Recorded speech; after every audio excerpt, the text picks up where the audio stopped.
예레미야 8장 8절에서 12절까지 말씀 묵상하겠습니다. 8장 8절에서 12절까지 말씀 읽겠습니다. 너희가 어찌 우리는 지혜가 있고 우리에게는 여호와의 율법이 있다 말하겠느냐?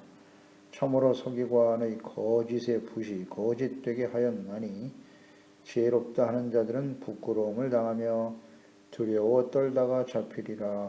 보라, 그들이 여호와의 말을 버렸으니 그들에게 무슨 지혜가 있으랴. 그러므로 내가 그들의 아내를 타인에게 주겠고 그들의 밭을 그 차지할 자들에게 주리니 그들은 가장 작은 자로부터 큰 자까지 다 욕심내며 선지자로부터 제사장까지 다 거짓을 행함이라. 그들이 딸 내 백성의 상처를 가볍게 여기면서 말하기를 평강하다 평강하다 하나 평강이 없도다. 그들이 가증한 일을 행할 때에 부끄러워하겠느냐? 아니라 조금도 부끄러워하지 않을 뿐 아니라 얼굴도 붉어지지 아니하였느니라. 그러므로 그들이 엎드러질 자와 함께 엎드러질 것이라. 내가 그들을 벌할 때에 그들이 거꾸러지리라. 여호와의 말씀이니라. 아멘. 거짓된 지혜를 따르는 자들의 결말. 하나님의 언약의 백성 예루살렘 유다 백성들에게 하나님께서는 많은 선지자들을 끊임없이 보내시고 죄에 대해서 징계하셨습니다마는 책망과 징계를 당하면서도 그들은 교훈을 얻지 못하고 하나님께 돌아오지 않는 패역한 사람들이었습니다. 예루살렘 백성들이 항상 하나님을 떠났다 그랬어요. 그들은 거짓을 고집하고 돌아오기를 거절하였다.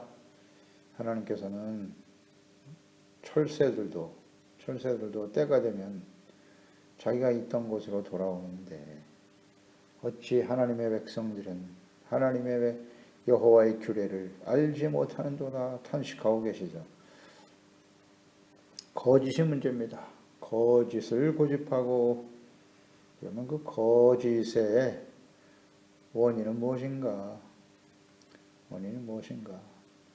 하나님의 말씀이 진리고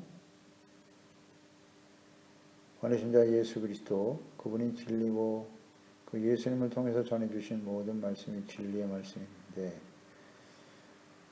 하나님의 말씀만이 진리라는 거예요. 그러니까 이 진리의 말씀과 일치하지 않는 것들은 다 거짓이라고 보면 되겠지요. 참과 거짓을 분별하기 위해서는 진짜를 알아야 되잖아요. 진짜가 무엇이냐, 진리가 무엇이냐 하는 거죠. 이것을 잘 분별해야 되는데 이 거짓 때문에 결국 하나님의 백성들이 하나님의 진노의 심판 가운데 서게 되더라. 거짓, 죄잖아요. 죄. 거짓. 참인 것을 거짓이라고 거짓된 것을 참되다고 하니까 멸망의 길을 가게 되는 거예요. 하나님의 백성들이 그런 상태에 있었네요. 8절에 어찌 우리는 지혜가 있고 우리에게는 여호와의 율법이 있다 말하겠느냐. 유다 예루살렘 백성들이 이런 생각을 하고 있었다는 거예요. 우리는 지혜가 있다. 지혜라는 건 하나님을 아는 것이겠죠. 하나님. 또 율법이 우리에게 있다. 그래서 우리가 율법을 알고 율법이 우리에게 있기 때문에 우리는 지혜가 있는 사람들이야 라고 생각하고 있었다는 거죠. 어찌 그렇게 그런 말을 할 수 있느냐? 참으로 서기관의 거짓 붓이 거짓되게 하였다. 그러니까 이스라엘 백성, 유다 백성들이 이런 거짓된 신앙을 갖게 된 원인이 서기관의 거짓의 붓이다. 이렇게 지적하고 계십니다. 율법을 알고 스스로 지혜 있다고 하지만 율법을 주신 목적이 무엇입니까? 율법을 통해서 죄를 깨닫는 거잖아요. 자신이 얼마나 심각한 죄인인가를 알고 하나님께 나아가 속죄 제사를 드려 용서받고 의롭다함을 얻고 하나님과 화목하게 되어지는 것인데, 율법을 말하고 외우고 또 가르치기도 하지만 죄에 대한 깨달음은 전혀 없더라. 전혀 없더라. 이것이 다 거짓된 서기관의 영향이라고 말씀하고 있는데요. 서기관은 뭐 하는 사람입니까? 성경을 필사하고 그 성경을 가르치는 역할을 맡은 사람이죠. 그러니까 율법과 하나님의 말씀을 거짓되게 기록하고 가르치기 때문에 당시 예루살렘 백성들이 죄악 가운데 살아가면서도 회개하거나 부끄러워하지 않았다. 스스로 지혜롭고 율법이 있다 말한다. 외식하는 신앙, 그렇죠? 위선적인 거짓된 신앙을 가지고 있었다는 것이죠. 선지자가 없었던 게 아니에요. 서기관, 성경, 율법 있었습니다. 그런데 이것을 거짓되게 기록하고 가르쳤다는 거예요. 그래서 이스라엘 백성들은 멸망의 길을 가게 되는 것이고요. 예수님 당시에도 마찬가지죠. 하나님의 아들 그리스도가 선지자들의 예언대로 이 땅에 친히 오셨는데 보내심을 받았으나 그 거짓된 대제사장과 서기관과 바리새인들이 예수님을 십자가에 못 박아 버리잖아요.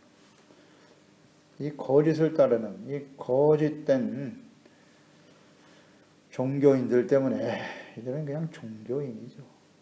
진정한 하나님의 자녀, 백성이라 할 수 없습니다. 죄의 종들이라고 할 수 없어요. 그래서 결국 그들은 멸망의 길을 가고 말았고, 오늘날 이 시대에 요한계시록의 마지막 심판이 임박한 시대를 살아가는 이때도 마찬가지겠지요. 거짓된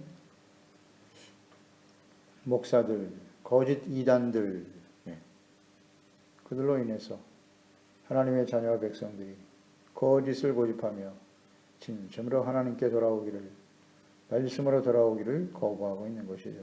그 결과는 마지막 하나님의 진노 앞에 서게 될 것이다. 이 거짓된 서기관들이 오늘날 거짓된 죄종들과 이단들이에요. 그러니까 성경을 왜곡되게 해석하고 가르치는 것이죠. 거짓의 붓이다. 거짓된 글과 말을 전하고 가르치더라. 베드로후서 1장 19절 21절에 또 우리에게는 더 확실한 예언이 있어 어두운 데를 비추는 등불과 같으니 날이 새어 샛별이 너희 마음에 떠오르기까지 너희가 이것을 주의하는 것이 옳으니라. 먼저 할 것은 성경의 모든 예언은 사사로이 풀 것이 아니니 예언은 언제든지 사람의 뜻으로 낸 것이 아니요 오직 성령의 감동하심을 받은 사람들이 하나님께 받아 말한 것임이라. 아멘입니다. 예언은 하나님의 말씀이죠. 하나님의 말씀은 사람의 뜻으로 난 것이 아니라 성령의 감동하심을 받은 사람들, 이것이 중요하죠. 성령, 지혜의 영이시고 총명의 영이시고 예수 그리스도의 영이시고 진리의 영이시고 하나님을 경외케 하는 영이시죠. 그 성령으로 거듭나고 감동되지 않은 사람은 하나님의 말씀을 바르게 이해하거나 가르칠 수 없다. 사사를 풀면 안 된다는 거예요. 사람의 뜻대로 해석하거나 말해서는 안 된다는 것이죠. 그러니까 우리가 하나님의 말씀을 바르게 깨닫고 전하고 증거하기 위해서 가장 중요한 것이 성령으로 거듭나고 감동되었느냐 하는 거예요. 이것은 신학적으로 공부를 해서 깨달아지는 게 아닙니다. 신학 공부를 많이 해서 석박사가 된다고 해서 성경에 나타난 하나님의 뜻을 바르게 알 수 있을까요? 그럴 수 없어요. 성령으로 거듭나지 못하면, 감동되지 않으면요, 잘못된 것을 가르치게 되는 거예요. 거짓 이단들을 보십시오. 성경에 대해서 말하죠. 하나님과 예수 그리스도, 진리에 대해서 말하죠. 그러나 그들은 성령으로 감동된 자들이 아니죠. 악한 영들의 종이기 때문에 성경을 말하지만 거짓을 말할 수밖에 없는 거예요. 이걸 잘 분별할 줄 알아야 되죠. 9절에 거짓된 서기관의 가르침으로 인해서 율법을 알고 있으므로 스스로 지혜 있다고 말하는 백성들. 이들은 결국 부끄러움을 당하게 될 것이고 두려워하다가 대적들에게 잡히게 될 것이다 라고 말씀하고 있네요. 두려움, 다 잡혀가게 될 거다. 그러니까 예레미야 당시에 참된 선지자와 거짓 선지자들 어떻게 분별할 수 있을까요? 거짓 선지자들은 끊임없이 평안을 말했고 참된 선지자인 예레미야는 하나님의 진노의 심판과 회개, 돌아오라 하나님께 돌아오라, 책망, 회개, 하나님께 돌아오라고 외치고 있었죠. 어떤 게 참일까요? 그러니까 마지막 시대에 계속 우리가 묵상되는 바입니다. 예수 그리스도의 재림이 임박한, 하나님의 진노의 심판이 임박한 이 시대에 우리는 어떤 말씀을 들어야 하는가? 어떤 것이 참된 진리의 말씀인가? 그리고 말씀하시기를 여호와의 말씀을 버렸으니 그들에게 무슨 지혜가 있겠는가? 거짓 선지자들 혹은 거짓 서기관들, 그들이 하나님의 말씀을 버렸기 때문에 무슨 지혜가 있겠냐라고 말씀하시네요. 이 말씀의 의미는 하나님의 말씀을 버리고 바르게 이해하고 깨닫지 못하면 지혜가 없다. 지혜는 하나님의 말씀을 바르게 이해하고 깨닫는 거예요. 하나님의 말씀을 버리면 지혜가 없다. 주님의 말씀을 가까이 하지 않고 하나님의 말씀을 잘 모르면 지혜가 없다. 간단하잖아요. 둘 중에 하나예요. 하나님의 지혜는 하나님의 말씀인데 하나님의 말씀에 나타난 하나님의 뜻을 모르거나, 모르도 지혜가 없는 것이죠. 모르니까. 또 하나는 하나님의 말씀, 당시 이스라엘 백성들처럼 율법이 있다 말하고 스스로 지혜 있다고 말하지만 그 율법에 나타난 하나님의 뜻을 이해하지 못하고 불순종하고 있다면 하나님의 말씀을 버렸다는 건 말씀을 따르지 않는다는 것이잖아요. 불순종하고 있다면 결과는 같죠. 지혜가 없다. 지혜는 무엇입니까? 잠언서 1장 7절에 여호와를 경외하는 것이 지식의 근본이다. 미련한 자는 지혜와 훈계를 멸시하느니라. 하나님을 경외하는 것이 지혜입니다. 하나님을 두려워해야죠. 믿고 순종하고 사랑하고 잠언서 3장 7절에 스스로 지혜롭게 여기지 말지어다. 여호와를 경외하며 악을 떠날지어다. 스스로 지혜롭게 여기지 말라고. 이 당시에 하나님께서 그 백성들에게 하신 말씀과 일치하지 않아요? 예레미야 시대의 하나님의 백성들 스스로 지혜롭게 여겼단 말이죠. 그러면서 여전히 악을 행하고 있더라는 거죠. 지혜로운 사람은 누구냐? 여호와를 경외하며 악에서 떠나는 것이다. 그게 지혜입니다. 어렵지 않죠? 고린도전서 1장 30절로 이어집니다. 이 지혜는 무엇입니까? 너희는 하나님으로부터 나서 그리스도 예수 안에 있고 예수는 하나님으로부터 와서 우리에게 지혜와 의로움과 거룩함과 구원함이 되셨다. 아멘이죠. 이제는 이 예수 그리스도가 지혜가 되시는 거예요. 예수님 안에서 예수 그리스도를 통해서 우리가 죄사함 받고 의롭다함을 얻고 거룩함을 얻고 구원함을 얻는다. 죄사함. 이것이 지혜입니다. 죄악을 깨닫고 그리스도 예수 안에서 용서받고 의롭다함을 얻는 것이 지혜죠. 예수 그리스도가 지혜가 되십니다. 디모데후서 3장 15절 또 어려서부터 성경을 알았나니 성경은 능히 너로 하여금 그리스도 예수 안에 있는 믿음으로 말미암아 구원에 이르는 지혜가 있게 하느니라. 아멘. 우리는 성경을 통해서 구원에 이르는 지혜를 깨닫게 돼요. 구원에 이르는 지혜란 무엇일까요? 구약 시대에는 율법이었죠. 율법과 계명을 통해서 죄를 깨닫고 속죄 제사, 번제, 화목 제사를 통해서 죄사함 받고 하나님과 화목하여 하나님의 진노의 심판에서 구원받는 거죠. 그게 구원이에요. 이것을 온전히 지키지 못하니 하나님의 아들 그리스도가 사람의 몸을 가지고 이 땅에 오셔서 예수 그리스도께서 친히 십자가의 자신을 화목제물로 드리시고 구원을 완성하시고 구원을 완성했다는 것은 죄사함 받고 용서받고 의롭다함을 얻어 하나님의 진노에서 벗어나는 거예요. 그게 구원이잖아요. 이제는 예수 그리스도 안에만 구원이 있다. 지혜가 있고 의로움이 되시고 거룩함이 되시고 구원함이 되신다. 성경입니다. 성경 안에 구원에 이르는 지혜가 예수 그리스도 안에서 주어지는 것이죠. 성경을 바르게 이해하고 깨닫는 것이 매우 필요하다. 온 백성들이 이렇게 거짓을 행한 결과 10절이죠. 그러므로 그랬잖아요. 원인, 결과가 내가 그들의 아내를 타인에게 주겠다. 거짓을 고집하고 돌이키지 않잖아요. 그들의 밭을 그 차지할 자들에게 줄 것이다. 그들은 가장 작은 자부터 큰 자까지 다 욕심내며 선지자로부터 제사장까지 다 거짓을 행했다. 욕심과 거짓이 원인이네요. 그 결과 아내를 타인에게 주겠다. 이야, 이건 뭐 절망이죠. 가정이 파괴되는 겁니다. 밭도 빼앗기리라. 밭 재산이잖아요. 재산. 가정이 무너지고 생명같이 소중하게 여기는 재산도 다 빼앗기게 될 거야. 이것은 욕심과 탐심에 이끌려 범죄하는 사람들의 결과이다. 탐심은 우상숭배입니다. 욕심은 죄악의 본질이에요. 욕심이 잉태하면 죄를 낳게 되고 죄는 끊임없이 장성하여 결국은 사망에 이른다. 절대 진리죠. 이것 때문에 하나님의 백성들도 결국 거짓을 따르다가 멸망의 길을 가게 되는 것이죠.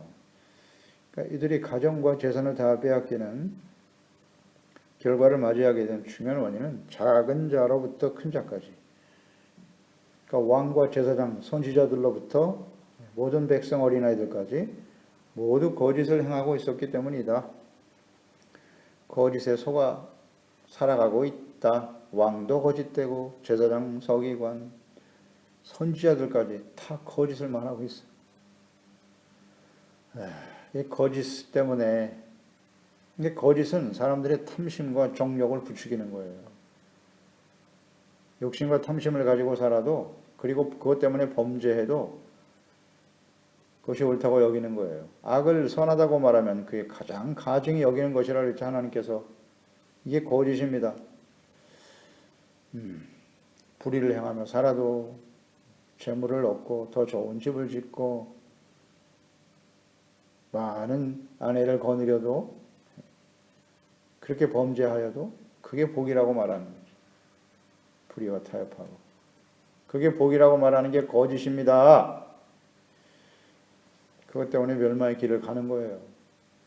예레미야 당시도 그랬고 모든 시대에 거짓 선지자들과 왕과 제사장들, 주종들의 부패와 타락이 자신들 자체가 예수님 당시에도 뭐 바리새인들 그 대제사장과 서기관들이 돈을 좋아했다.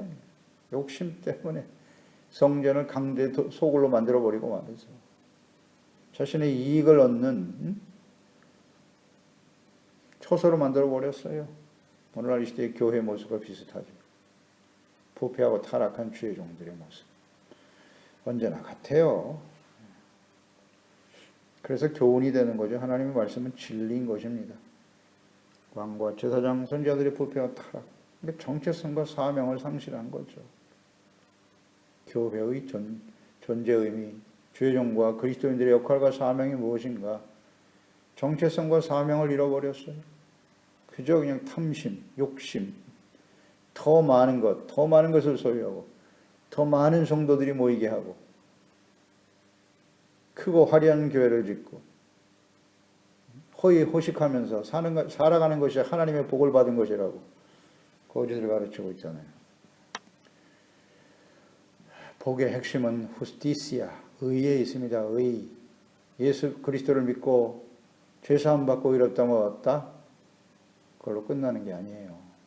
우린 계속 범죄할 수밖에 없고 용서받은 의를 소중하게 여겨야 되는데 거짓이 가득하죠.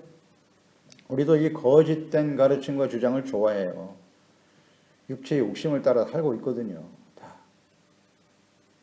욕심을 충족시켜주고 그것으로 인해서 죄에 대해서 눈 감아버리고 그것을 또 복이라고 말하고 죄라고 책망하지 않아요. 거짓 선지자들이 거기에 다 속는 거예요. 그러면 결국 예레미야 당시 유다 백성들처럼 하나님의 진노 앞에 서게 될 거라는 거죠. 또 거짓 선지자들의 주장과 가르침을 볼까요? 11절에 그들이 딸 내 백성의 상처를 가볍게 여겼다는 거예요. 거짓 선지자들. 딸의 상처를 가볍게 여겼다. 이 상처란 무엇일까요? 하나님의 백성들이 범죄하였을 때 그 죄악에 대한 하나님의 징계죠. 그 징계를 가볍게 여겼다는 거예요. 즉 회개하고 돌이키지 않았다. 그래, 우연히 발생한 일이야. 내가 운이 없어서 나만 당하는 것이 아니지. 이렇게 합리화시키면서 뭐 이런 일들 우리 가운데 계속되고 있지 않나요? 가볍게 여기잖아요. 가볍게. 하나님의 징계와 책망은 가볍게 여겨요. 돌이키지 않습니다. 내 죄 때문에 일어난 일이 아니라고 생각합니다. 아니라고 말합니다. 다 거짓이에요. 히브리서 12장 5절 또 아들들에게 권하는 것 같이 너희에게 권면하신 말씀도 잊었도다. 일러스되 내 아들아 주의 징계하심을 경히 여기지 마라. 가볍게 여기지 말라고. 그에게 꾸지람을 받을 때 낙심하지 말라. 11절 무릇 징계가 당시에는 즐거워 보이지 않고 슬퍼 보이나 후에 그로 말미암아 연단받은 자들은 의와 평강의 열매를 맺느니라. 연단, 징계는 연단입니다. 죄를 깨닫고 버리는 겁니다. 그래서 우리를 온전한 하나님의 사람이 되게 하는 것이고 그 결과 죄를 깨닫고 버리니까 의롭다움을 얻게 되는 것이고 의가 있는 곳에 평강의 열매가 나타나는 것입니다. 중요한 진리입니다. 징계는 우리를 힘들고 고통스럽게 하려고 하는 것이 아니라 의를 회복하고 하나님과 화목하고 참된 평안을 누릴 수 있도록 하기 위해서다. 의가 없는 곳엔 절대 평안이 없음. 죄에 대한 하나님의 징계를 가볍게 여기서는 안 된다는 거. 그런데 이 거짓 제사장과 선지자들 거짓 평안을 전하고 있었단 말이죠. 평강이 또다 평안하다. 평안이 있을 리가 있나요? 죄가 있는 곳에 무슨 평강이 있습니까? 죄를 회개하고 용서받고 의롭다움을 얻게 되어질 때 평안이 찾아온다. 빌립보서 4장 9절 말씀에 보면 너희는 내게 배우고 받고 듣고 본 말을 행하라. 이게 중요하죠. 알아라가 아닙니다. 행하라입니다. 행하라. 그리하면 조건절이죠. 그리할 때 평강의 하나님이 너희와 함께 계시리라. 아멘. 우리 날마다 하나님이여 우리와 함께하여 주옵소서. 함께하여 주시옵소서. 어떻게 하나님이 함께 하십니까? 예배를 수없이 많이 드리면? 더 많은 헌금을 하나님께 드리면?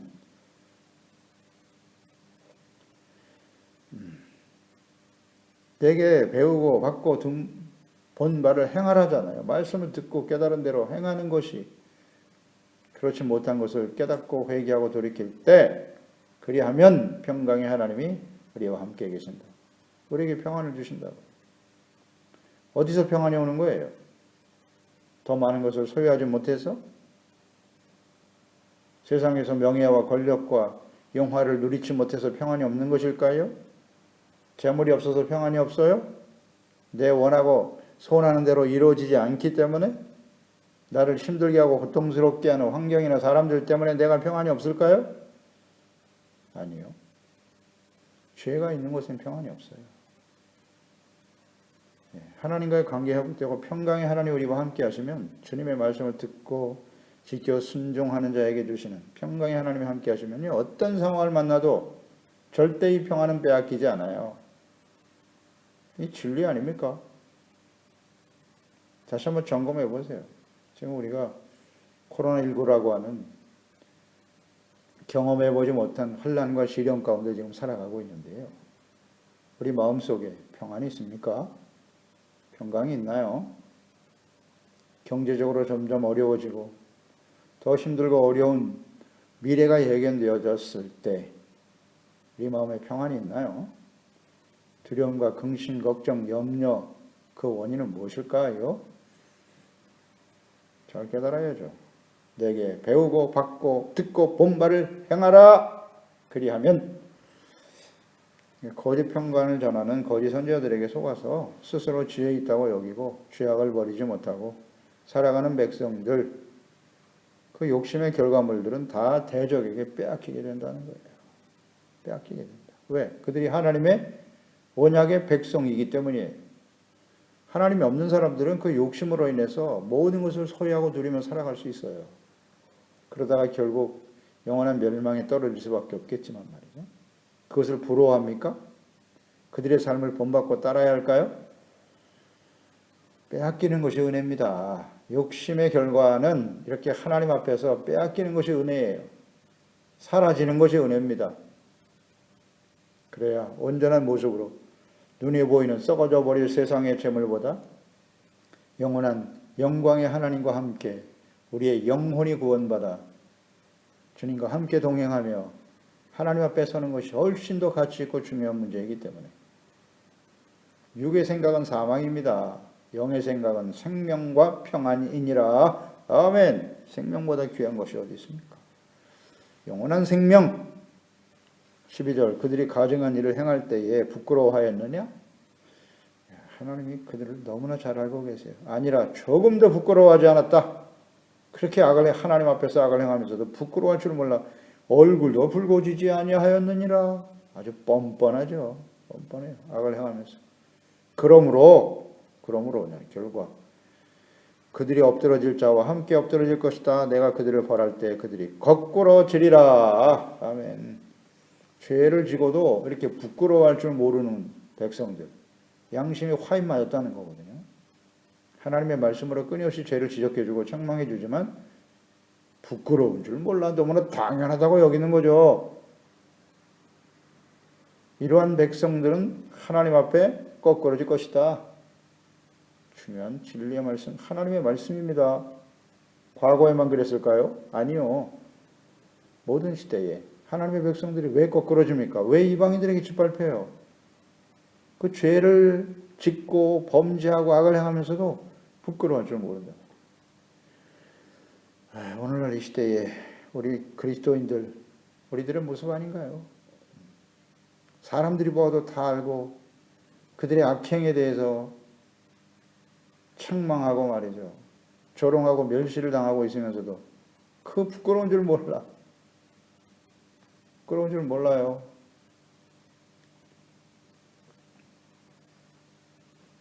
그래서 그들이 거꾸러지는 겁니다. 하나님의 심판은 어디서부터? 교회에서부터 시작되는 거예요. 하나님의 자녀와 백성들이 먼저 하나님의 진노의 심판 가운데 서게 되겠죠. 주님이 그렇게 말씀하시잖아요. 함께 엎드러질 거라고. 엎드러질 자와 함께 엎드러진다는 거죠. 하나님의 진노의 심판 가운데 떨어질 하나님과 예수 그리스도와 진리의 말씀을 거부하고 복음을 거부하고 하나님의 심판 가운데 떨어질 사람들과 함께 하나님의 백성들이 그 자리에 서게 될 것이다. 그런 말씀 아닙니까? 그러니까 이들이 멸망당하는 원인은 선지자, 제사장, 그들의 부패와 타락의 원인이고요. 책망과 교훈을 받지 않는다는 것이고요. 하나님의 말씀을 버렸다 그랬어요. 말씀을 버렸다. 불순종. 더 나가서 돌아오기를 거절했다. 고의로 거절했다는 겁니다. 그 원인은 거짓된 신앙과 고집, 완악함. 이것이 원인입니다. 이것이 바로 멸망당하는 자들의 그냥 멸망당하는 자가 아니라 멸망당하게 될 하나님의 백성들의 특성이다. 이는 마지막 심판 때를 살아가는 주님의 자녀들 그리스도인들에게도 그대로 적용되는 것입니다. 데살로니가전서 5장 1절로 6절에 형제들아 때와 시기에 관하여는 너에게 쓸 것이 없음은 주의 날이 밤에 도둑같이 이를 줄을 너희 자신이 자세히 알기 때문이다. 그들이 평안하다 안전하다 할 그때에 평안하다 안전하다 할 때에 임신한 여자에게 해산의 고통이 이름과 같이 멸망이 갑자기 그들에게 이르르니 결코 피하지 못할 것이다. 형제들아 너희는 어둠에 있지 아니하며 그 날이 도둑같이 너에게 임하지 못하리니 너희는 다 빛의 아들이요 낮의 아들이라 우리가 밤이나 어둠에 속하지 아니하니 그러므로 우리는 다른 이들과 같이 자지 말고 오직 깨어 정신을 차리자. 아멘. 평안하다 안전하다 그때에 예수님이 이 땅에 임하시고 마지막 심판이 임할 것이라는 거예요. 밤에 속한 자들이 멸망을 향해 가는 것이고 낮에 속한 자, 빛된 자녀들은 그렇지 않을 것이다. 스스로 지혜 있다고 하나 거짓을 따르는 백성들은 처럼 하나님의 진노의 심판에 직면하게 된다는 것이죠. 거짓을 따르고 있었다. 지혜가 있다고 말하지만 그것은 거짓이었다. 율법에 대해서 말하지만, 성경 말씀에 대해서 말하지만 그것은 거짓된 신앙이었다는 거죠. 참된 지혜가 아니라는 거예요. 지혜는 하나님께로부터 오는 참된 지혜가 있고 세상에서 오는 거짓된 지혜가 있어요. 이것을 잘 분별할 줄 알아야 됩니다. 야고보서 3장 13절 18절 너희 중에 지혜와 총명이 있는 자가 누구냐? 그는 선행으로 말미암아 지혜의 온유함으로 그 행함을 보일지니라. 어떤 행함과 열매를 가지느냐에 따라서 그 지혜가 참인지 거짓인지 알 수 있다는 거예요. 그러나 너희 마음속에 독한 시기와 다툼이 있으면, 독한 시기와 다툼? 이것은 하나님의 지혜일까요? 아니라는 거잖아요. 자랑하지 말라. 진리를 거슬러 거짓말하지 마라. 이러한 지혜는 위로부터 내려온 것이 아니요 땅 위의 것이요 정욕의 것이요 귀신의 것이다. 시기와 다툼이 있는 곳에는 혼란과 모든 악한 일이 있습니다. 오직 위로부터 난 지혜는 첫째 성결, 다음에 화평, 관용, 양순, 공휼, 선한 열매가 가득하고 편견과 거짓이 없나니 화평하게 하는 자들은 화평으로 심어 의의 열매를 거두느니라. 아멘. 시기, 다툼, 서로 싸움을 일으키고 이거 다 땅 위의 것이다. 분쟁하고 다툼과 혼란 이것을 야기하고 있단 말이에요. 누가? 하나님의 지혜가 있다고 하는 자들이. 세상은 원래 그래요. 하나님이 없고 예수 그리스도를 알지 못하고 하나님의 진리의 말씀을 모르는 사람들은 끊임없는 시기와 다툼 속에 살아가는 것입니다. 그런데 참된 지혜를 가지고 하나님을 아는 자라고 하는 사람들이 그 싸움을 부추기고 분쟁을 부추기고 시기와 다툼을 일으키며 살아간다? 그건 어떤 지혜라고요? 정욕의 것이고 귀신의 것이라 하잖아요. 하나님께로부터 지혜를 받은 것은 하나님의 지혜는 어떻다? 성결, 화평, 관용, 양순, 긍휼. 사람들은 불쌍히 여기죠. 싸움을 부추기지 않습니다. 딱 거짓이에요. 선한 열매가 가득하고 거짓이 없잖아요. 진실되고. 성령의 열매와 마찬가지죠. 성령의 열매가 아닌 것은 다 거짓이에요. 거짓된 게 다 육체라잖아요. 정욕에서 오는 거고 귀신의 것이라고. 이 참된 지혜를 잘 분별해서 마지막 때는 분별을 잘해야 됩니다. 그래서 하나님의 의의 백성이 되어 선한 열매를 맺고 참된 평강, 화평케 하는 자들이 되어야 할 것입니다. 기도하겠습니다. 하나님 아버지, 오늘도 주의 말씀을 통해서 왜 하나님의 자녀 백성들이 하나님의 진노의 심판 가운데 떨어질 수밖에 없는가?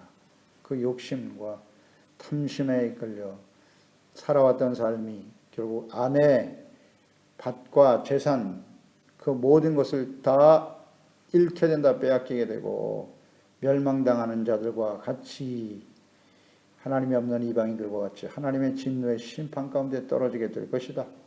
그 원인은 스스로 지혜롭다고 말한 것입니다. 율법이 있다고 말하면서 거짓된 신앙이죠. 그 원인은 거짓을 가르치는 서기관, 대제사장들, 그 다음 선지자들 있죠. 그들에 의해서 하나님의 말씀을 왜곡되게 배우고 또 하나님의 말씀 앞에서 죄를 깨닫고 돌이키기보다는 완악하고 고집센 마음 때문에 하나님께 돌아오지 않으므로 결국은 하나님의 진노 앞에 서게 된다는 것이죠. 우리도 예레미야 당시에 유다 백성들, 예루살렘 백성들의 모습을 그대로 가지고 있습니다. 우리는 다르지 않아요. 그래서 예수님의 재림과 마지막 진노 앞에 서게 되겠지요. 주여, 우리를 이제 다 빛된 자녀라 하셨습니다. 어둠에 속한 자가 아니라고 하셨으니 정신을 차리고 근신하여 깨어있으라고 하십니다. 하나님의 말씀을 잘 듣고 깨달아 우리가 늘 배우고 듣고 본 바를 지켜 행함으로써 예수 그리스도 안에 있는 지혜와 의로움과 거룩함, 하나님의 구원의 은혜를 누리며 살아가는 우리 모든 지체가족들 자녀들이 되게 하소서. 예수님의 이름으로 기도드립나이다. 아멘.